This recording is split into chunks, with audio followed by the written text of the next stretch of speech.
The stories I'm about to share come from real people who thought they were safe in their own homes, until something or someone proved them wrong. These are true accounts, some sent to me by you, the viewers, and others pulled from deep in online forums. So grab a blanket, lock your doors, and maybe keep the lights on, because these stories are guaranteed to make you question every creak and shadow. Story 1. The Knocking at 3 a.m. This first story comes from a viewer named Sarah who asked to stay anonymous. Back in 2019, Sarah was a college student living in a small rental house in Ohio. It was a quiet neighborhood. Think picket fences, kids' bikes on lawns, the kind of place where nothing ever happens. Sarah's roommates had gone home for winter break, so she had the place to herself for 2 weeks. She didn't mind. She liked the peace and quiet. On the third night alone, Sarah was up late studying, her laptop glowing in the dark living room. It was around 2:45 a.m. when she heard it. A soft knock at the front door. She froze. Who would be knocking at this hour? She waited, heart pounding, hoping it was a mistake. But then it came again. Knock, knock, knock. Louder this time. Sarah crept to the window and peeked through the blinds. The porch was empty. No car in the driveway, no one on the street. Just darkness. She told herself it was probably a prank, maybe some kids messing around. But as she turned back to her laptop, the knocking started again, this time from the back door. Sarah's stomach dropped. The back door was through the kitchen, out of sight from where she stood. She grabbed her phone, ready to call 911, and tiptoed toward the kitchen. The knocking stopped just as she reached the door. She checked the lock, it was secure, and peered through the small window. Nothing but the backyard, bathed in moonlight. Relieved but shaken, Sarah went back to the living room. She was about to sit down when she heard something worse than knocking. A faint scrape, like someone dragging their nails across the window behind her. She spun around, but the blinds were closed. She couldn't see out, and whatever was out there could be looking in. Her hands were trembling as she dialed 911. The operator told her to stay calm and lock herself in a room until police arrived. Sarah barricaded herself in her bedroom, pushing a dresser against the door. The police showed up 15 minutes later and searched the property. They found no one, no footprints, no signs of tampering. But they did find something odd.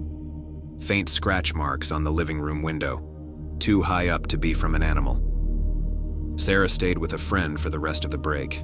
She never found out who or what was knocking that night, but she swears she heard that same scraping sound outside her friend's house a week later.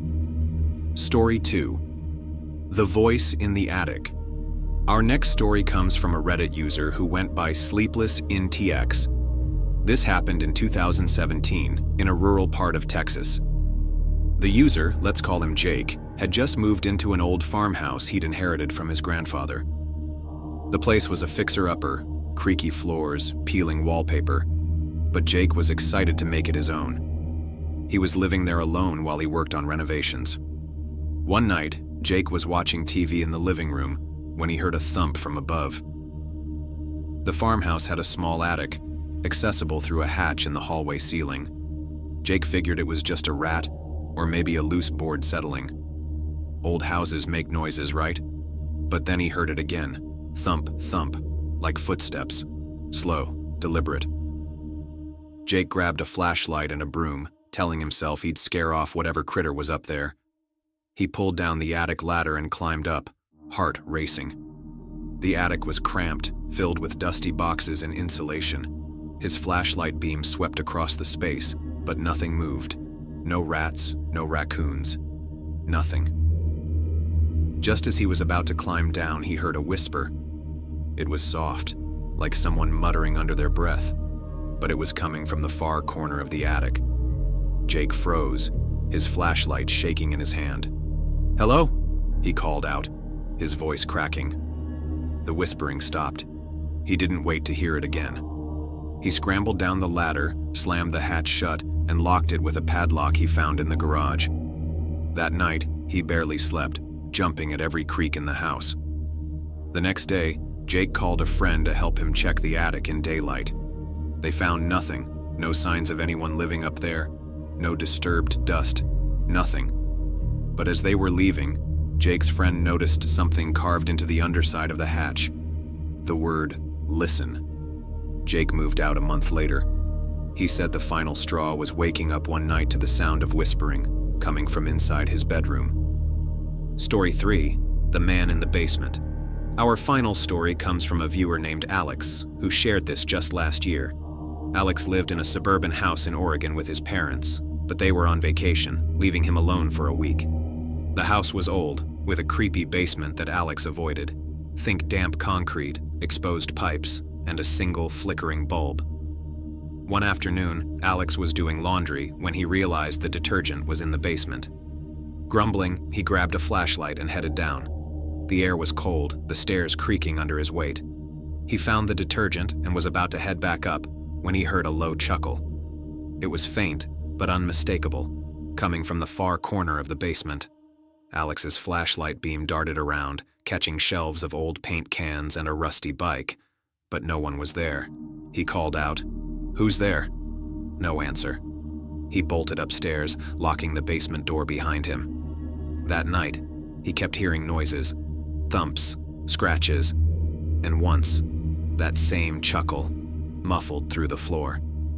He called his parents, who told him it was probably pipes or the house settling. But Alex wasn't convinced. The next day, he worked up the courage to check the basement again, this time with a baseball bat. He found something chilling, a sleeping bag, tucked behind a stack of boxes, with an empty water bottle and a half-eaten candy bar next to it.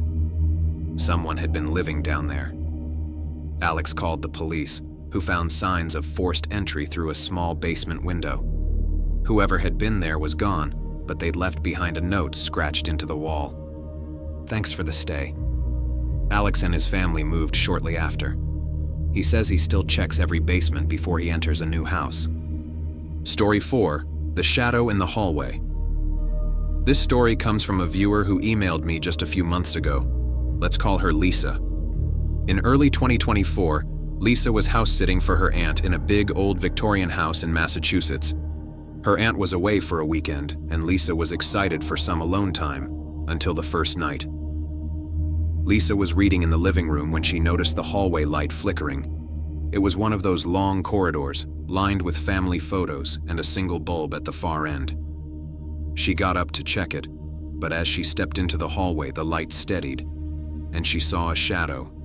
It was tall, human-shaped, and stretched across the wall, like someone was standing just out of sight, but the hallway was empty. Lisa called out, "Hello?" No answer. She chalked it up to her imagination and went back to her book. Later that night, she woke up to footsteps, heavy, deliberate steps, pacing the hallway outside her room. Lisa grabbed her phone and peeked out. The hallway was dark, the bulb burned out. But in the faint moonlight from a window, she saw it, a shadow moving along the wall, back and forth, like it was pacing. No one was casting it. Terrified, she locked the door and stayed awake until morning.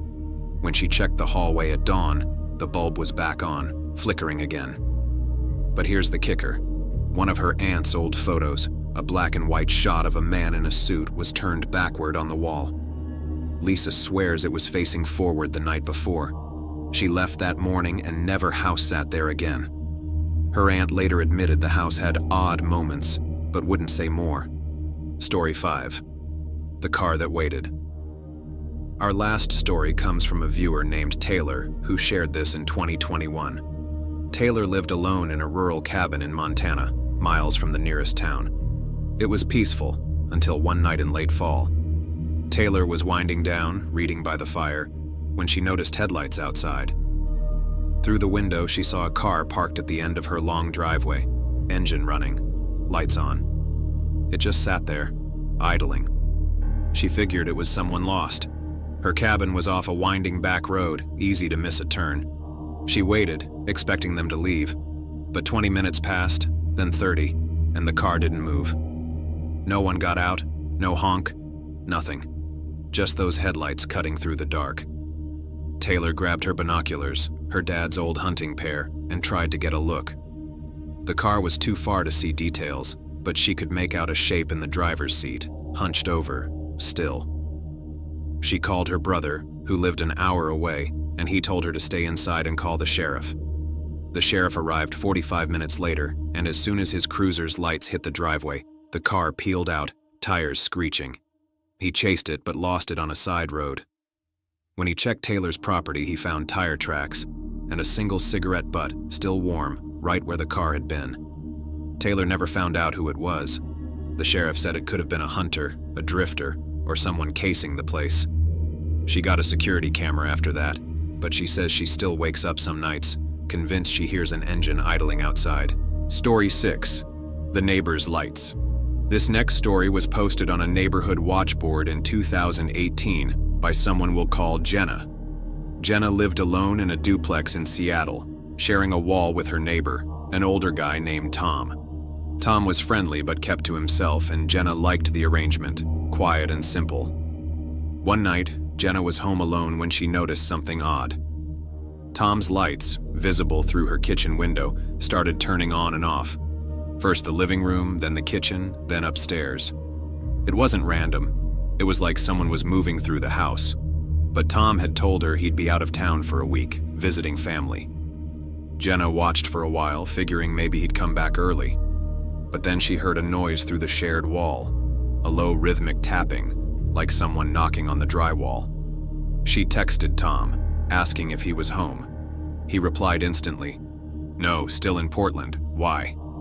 Jenna's stomach sank. She called the cops, keeping an eye on the lights. They kept flicking on and off, room by room, like a pattern. When the police arrived, they searched Tom's side of the duplex. No one was there, no forced entry, no signs of a break-in.